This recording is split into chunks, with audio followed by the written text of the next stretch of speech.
Classification of living organism. Chapter का मतलब क्या है कि लिविंग ऑर्गेनिज्म जानदारों की किस तरह से क्लासिफिकेशन की गई। और अब क्लासिफिकेशन क्या है? क्लासिफिकेशन का मतलब है कि अरेंजमेंट करना, ग्रुपिंग करना, किसी भी लिविंग ऑर्गेनिज्म की उसको अरेंज करना, उसको तरतीब देना और उसके ग्रुप्स बनाना और उसको क्लासिफाई करना, ये क्लासिफिकेशन कहलाता है। तो अब बात करते हैं मेन डेफिनेशन की, जो है टैक्सोनॉमी। टैक्सोनॉमी को हमने चैप्टर नंबर 1 में भी बायोलॉजी की ब्रांचेस में डिस्कस किया था। टैक्सोनॉमी बायोलॉजी की एक ऐसी ब्रांच है जिसमें लिविंग ऑर्गेनिज्म को आइडेंटिफाई किया जाता है, उसको क्लासिफाई किया जाता है, ग्रुपिंग की जाती है उसकी सिमिलैरिटीज़ और डिसिमिलैरिटीज़ की बेस पे। मीन्स किसी भी लिविंग ऑर्गेनिज्म की यकसा खसूसियात और मुख्तलिफ़ खसूसियात को देखते हुए उसके ग्रुप्स बनाना, उसको अरेंज करना और उसको साइंटिफिक नेमिंग देना टैक्सोनॉमी कहलाता है। बेसिस ऑफ क्लासिफिकेशन मीन्स कि किसी भी लिविंग ऑर्गेनिज्म को किस बिना पर बेस किया जाता है। सबसे पहला है होमोलोगस स्ट्रक्चर। मीन्स कि जब क्लासिफाई किया जाता है किसी भी लिविंग ऑर्गेनिज्म को, तब सबसे पहले उसका मॉर्फोलॉजिकल कैरेक्टर्स देखे जाते हैं, मतलब उसकी अपीयरेंस देखी जाती है, वो किस तरह का नज़र आ रहा है।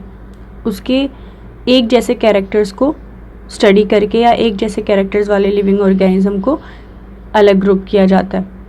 अगर समटाइम्स ऐसा होता है कि लिविंग ऑर्गेनिज्म को मॉर्फोलॉजिकली मीन्स उनकी फ़िज़िकल अपीयरेंस देखकर क्लासिफाई करना मुश्किल होता है, तो उस वक्त उस लिविंग ऑर्गेनिज्म के अंदर मौजूद केमिकल्स को कंपेयर किया जाता है। मीन्स कि अगर दो लिविंग ऑर्गेनिज्म जो देखने में एक जैसे हैं लेकिन उनको क्लासिफाई करना मुश्किल हो रहा है, तो फिर उनके अंदर मौजूद केमिकल को स्टडी किया जाएगा और उनको कंपेयर किया जाएगा उन केमिकल्स को, तो फिर उनकी ग्रुपिंग होगी।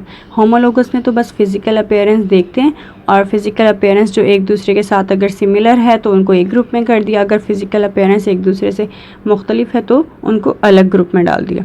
लेकिन केमिकल्स में उनके अंदर मौजूद केमिकल्स को कंपेयर किया जाता है। इस वीडियो में हमने टैक्सोनॉमी की डेफिनेशन और क्लासिफिकेशन की बेसिस को स्टडी किया। लास्ट वीडियो में हमने चैप्टर नंबर 3 स्टार्ट किया था, जिसका टॉपिक 1 कंप्लीट कर लिया था। अब टॉपिक नंबर 2 पे आते हैं, यूनिट्स ऑफ क्लासिफिकेशन। इस टॉपिक में हम क्लासिफिकेशन के लेवल्स को डिस्कस करेंगे कि जो दर्जा बंदी है उसके कितने यूनिट्स हैं, कितने लेवल्स हैं। तो सबसे बेसिक या सबसे पहला जो यूनिट है वो स्पीशीज़ है। दारों का एक ऐसा ग्रुप जिनके दरमियान में रिप्रोडक्शन हो सकती हो, जिनकी खसूसियात आपस में एक दूसरे से मिलती हों और जो रिप्रोड्यूस करके न्यू जनरेशन को स्टार्ट कर सकें, उसे स्पीशीज़ कहते हैं।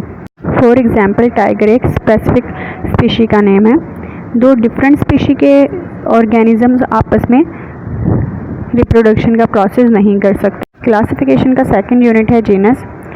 क्लोजली रिलेटेड स्पीशीज़ मीन्स कि जिन स्पीशीज़ में आपस में कुछ खसूसियात यकसा हों, ऐसी स्पीशीज़ मिलकर जीनस फॉर्म करती है। फॉर एग्ज़ाम्पल पैंथरा की एग्जांपल दी गई है, लॉयन, टाइगर और चीता। ये कुछ इनकी खसूसियात डिफरेंट स्पीशीज़ हैं लेकिन इनकी कुछ खसूसियात आपस में मिलती जुलती हैं। तो ऐसी स्पीशीज़ जिनकी कुछ खसूसियात मिलती हों वो मिलकर जीनस फॉर्म करती हैं। क्लासिफिकेशन का थर्ड यूनिट है फैमिली। बहुत सी जेनरा जिनकी खसूसियात कुछ आपस में मिलती जुलती हों वो मिलकर फैमिली बनाते हैं।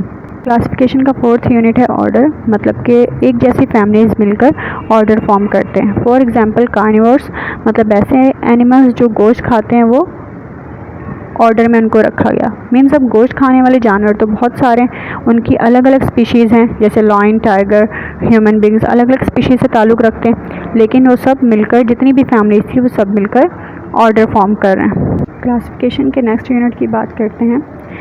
एक जैसे ऑर्डर्स मिलकर क्लास फॉर्म करते हैं। यहाँ पे बड़े लेवल पे बात की जा रही है। फॉर एग्जांपल मैमेलिया, जितने भी लिविंग ऑर्गेनिज्म जो यंग वन को प्रोड्यूस करें और उन्हें फीड करवाएं वो सब मैमेलियन कहलाते हैं। नेक्स्ट यूनिट है फाइलम, मीन्स के ऐसी क्लासेस जिनकी कुछ खसूसियात एक जैसी हों वो सब मिलकर फाइलम फॉर्म करती हैं। फॉर एग्जांपल कोर्डेटा, मतलब हैविंग बैकबोन। अब यहाँ पे बड़े लेवल पे बात की जा रही है कि जितने भी लिविंग ऑर्गेनिज्म जिनके पास बैकबोन है को एक अलग ग्रुप में फॉर्म कर दिया, लेकिन ऐसे लिविंग ऑर्गेनिज्म जिनके पास बैकबोन है अब वो डिफरेंट स्पीशीज़ से ताल्लुक़ रख रहे हैं, डिफरेंट ऑर्डर से ताल्लुक़ रख रहे हैं, लेकिन यहाँ पे एक बड़े लेवल पे बात हो रही है, बहुत सी क्लासेस मिलकर एक फाइलम फॉर्म कर रही हैं, तो उसमें बहुत से डिफरेंट लिविंग ऑर्गेनिजम्स होंगे। अब नेक्स्ट लेवल की बात करते हैं। नेक्स्ट है किंगडम। किंगडम क्लासिफिकेशन का सबसे हाईएस्ट ग्रुप है। बहुत से एक जैसे फाइला, एक जैसे खसूसियात रखने वाले फाइला मिलकर किंगडम फॉर्म करते हैं। Example animalia and Plantae. Means कि दुनिया में जितने भी लिविंग ऑर्गेनिज्म थे उनको दो में क्लासीफाई कर दिया, एनिमल्स और सेकंड प्लांट्स। वीडियो में हमने क्लासिफिकेशन के यूनिट्स को डिस्कस किया, मीन्स कि लिविंग ऑर्गेनिज्म को किस तरह से क्लासीफाई किया गया। We are going to discuss about new topic, binomial nomenclature. By means two, nomial means name and nomenclature system of naming. Living organism को नेमिंग देने का मेथड बायनोमियल नोमेनक्लेचर कहलाता है। इस मेथड को कार्ल लिनियस ने 200 साल पहले डिस्क्राइब किया। इस दुनिया में एक जैसे बहुत से लिविंग ऑर्गेनिज्म हैं, तो उनको डिस्क्राइब करने के लिए कि हर एक लिविंग ऑर्गेनिज्म दूसरे से मुख्तलिफ है, इसी चीज़ को डिस्क्राइब करने के लिए कार्ल लिनियस ने बायनोमियल नोमेनक्लेचर के सिस्टम को मुतारिफ़ करवाया। उसने तमाम लिविंग ऑर्गेनिज्म के दो नाम इस तरह से रखे कि जो फर्स्ट नेम होगा वो उसकी जेनस को शो करेगा और जो सेकंड नेम होगा वो उसकी स्पीशीज़ को शो करेगा, मींस कि जो उसका नेम है उसको शो करेगा। ठीक उसी तरह से जिस तरह से आपका फर्स्ट और लास्ट नेम है। भी लिविंग ऑर्गेनिज्म के साइंटिफिक नेम को लिखने का मेथड क्या होगा? फर्स्ट नेम जो जेनस को शो कर रहा है उसको हमेशा कैपिटल लेटर से स्टार्ट करेंगे, बीच में उसके स्पेस देने के बाद सेकंड नेम जो स्पीशी कहला रहा है उसको हम स्मॉल लेटर से स्टार्ट करेंगे, और साइंटिफिक नेम को हमेशा इटालियन में लिखा जाएगा या फिर उसको अंडरलाइन किया जाएगा। वीडियो में हमने ये डिस्कस किया कि किसी भी लिविंग ऑर्गेनिज्म को साइंटिफिक नेम किस तरह से दिया जाता है और उसको लिखने का क्या मेथड है। इस वीडियो में बायोलॉजी के चैप्टर नंबर 3 का टॉपिक किंगडम्स को डिस्कस करेंगे। स्टार्टिंग में लिविंग ऑर्गेनिज्म को जब क्लासीफाई किया तो मेजर 2 किंगडम में क्लासीफाई किया, किंगडम एनिमेलिया और किंगडम प्लांटी। इसको किस बेस पे किया गया कि ऐसे लिविंग ऑर्गेनिज्म जिनके पास क्लोरोफिल और सेल वॉल है उनको किंगडम प्लांटी में डाल दिया गया, और दूसरी तरफ ऐसे लिविंग ऑर्गेनिज्म जिनके पास क्लोरोफिल और सेल वॉल नहीं है उन्हें किंगडम एनिमेलिया में शामिल कर दिया गया। लेकिन ये क्लासिफिकेशन में ये हुआ कि कुछ लिविंग ऑर्गेनिज्म ऐसे थे वो ना तो एनिमेलिया में फिट हो रहे थे और ना ही प्लांटी में। तो इस प्रॉब्लम को देखते हुए रोबर्ट एच विटेकर ने नया सिस्टम क्लासिफिकेशन का बताया, जिसमें उसने 5 किंगडम बनाया। पहला किंगडम किंगडम मोनेरा, जिसमें तमाम प्रोकैरियोट्स को रखा गया। प्रोकैरियोट्स मतलब कि ऐसे लिविंग ऑर्गेनिज्म जिनका सेल इनकम्प्लीट हो। सेकंड किंगडम प्रोटिस्टा बनाया गया, जिसमें तमाम यूनिसेलुलर ऑर्गेनिजम्स मींस के एक सेल वाले लिविंग ऑर्गेनिज्म, और यूकैरियोट्स मतलब एक सेल वाले लिविंग ऑर्गेनिज्म और जिनका सेल कंप्लीट हो, यूकैरियोट्स को रखा गया और उनकी ग़िज़ा हासिल करने का तरीका मुख्तलिफ हों, उनको प्रोटिस्टा में शामिल कर दिया गया। थर्ड किंगडम फंजाई, ऐसे लिविंग ऑर्गेनिज्म जो मल्टी सेलुलर हों, मींस एक से ज़्यादा सेल वाले। सेकंड यूकैरियोट्स मतलब कंप्लीट सेल हो और फूड हासिल करने का उनका तरीका डिफरेंट मेथड से वो फूड हासिल करते हो, ऐसे लिविंग ऑर्गेनिज्म को किंगडम फंजाई में शामिल किया गया। उसके बाद फोर्थ है किंगडम प्लांटी, ऐसे लिविंग ऑर्गेनिज्म जो मल्टी सेलुलर हों मतलब एक से ज़्यादा सेल वाले, यूकैरियोट्स हों, उनका सेल कंप्लीट हो, कंप्लीट ऑर्गेनिजम सेल के मौजूद हों और फूड जो है वो फोटोसिंथेसिस के ज़रिए लेते हों, मतलब जो फूड हासिल करने का तरीका है वो फोटोसिंथेटिकली हो। तो ऐसे तमाम लिविंग ऑर्गेनिज्म को किंगडम प्लांटी में शामिल कर दिया गया, मतलब प्लांट्स को सबको किंगडम प्लांटी में। उसके बाद किंगडम एनिमेलिया, ऐसे लिविंग ऑर्गेनिज्म जो मल्टी सेलुलर मीन्स एक से ज़्यादा सेल वाले, यूकैरियोट्स कंप्लीट सेल वाले और फूड डिफरेंट मेथड से अपना हासिल करते हो, उन सबको किंगडम एनिमेलिया में। मैं चैप्टर नंबर 3 का टॉपिक किंगडम स्टार्ट किया था, जिसमें हमने विटेकर्स क्लासिफिकेशन को स्टडी कर लिया था।